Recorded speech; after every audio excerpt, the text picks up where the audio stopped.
Assalamualaikum warahmatullahi wabarakatuh.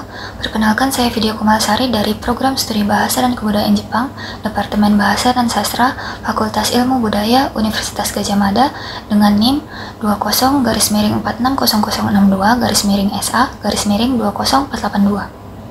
Pada kesempatan kali ini, saya akan mempresentasikan skripsi saya yang berjudul Analisis Kemampuan Persepsi dan Produksi Kote Aksento, mahasiswa Program Studi Bahasa dan Kebudayaan Jepang, Universitas Gadjah Mada. Penelitian ini dilatar belakangi akan adanya perbedaan karakteristik bahasa antara bahasa Jepang dan bahasa Indonesia. Bahasa Jepang mengenal adanya aksen yang disebut sebagai kote aksento. Kote aksento merupakan aksen yang didasarkan pada tinggi rendahnya nada saat mengucapkan kata. Namun, berbeda dengan bahasa Jepang, bahasa Indonesia tidak mengenal adanya aksen semacam ini. Hal ini pun akhirnya berpengaruh pada cara penutur asli bahasa Indonesia mempersepsi dan memproduksi kote aksento. Penelitian ini pun dilakukan untuk menjawab 3 rumusan masalah berikut. Tujuan dan manfaat dari penelitian ini adalah sebagai berikut. Penelitian ini menggunakan teori fonologi atau yang dalam bahasa Jepang disebut sebagai on-in-ron dan teori behaviorisme. Penelitian ini menggunakan metode campuran dengan responden penelitian yang merupakan 20 orang mahasiswa program studi bahasa dan kebudayaan Jepang UGM. Data dari penelitian ini dikumpulkan melalui angket, tes pendengaran, dan tes pengucapan.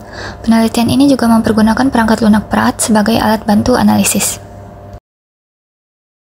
Analisis pertama adalah analisis kemampuan persepsi kote aksento responden. Hasil analisis menunjukkan bahwa tingkat akurasi persepsi responden masih cukup rendah.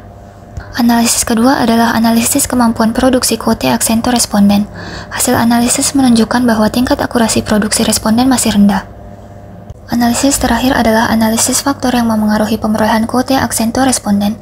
Hasil analisis menunjukkan bahwa lama kontak responden dengan media berbahasa Jepang dan frekuensi kontak responden dengan media audiovisual berbahasa Jepang berpengaruh pada akurasi persepsi dan produksi kote aksento responden. Kesimpulan dari penelitian ini adalah kemampuan persepsi dan produksi kote aksento para responden masih cukup rendah.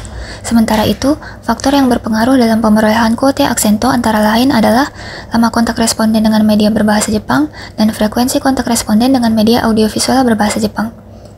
Saran yang dapat saya sampaikan setelah melakukan penelitian ini adalah para pembelajar bahasa Jepang perlu meningkatkan kemampuan persepsi dan produksi kote aksento untuk menghindari terjadinya miskomunikasi saat menggunakan bahasa Jepang.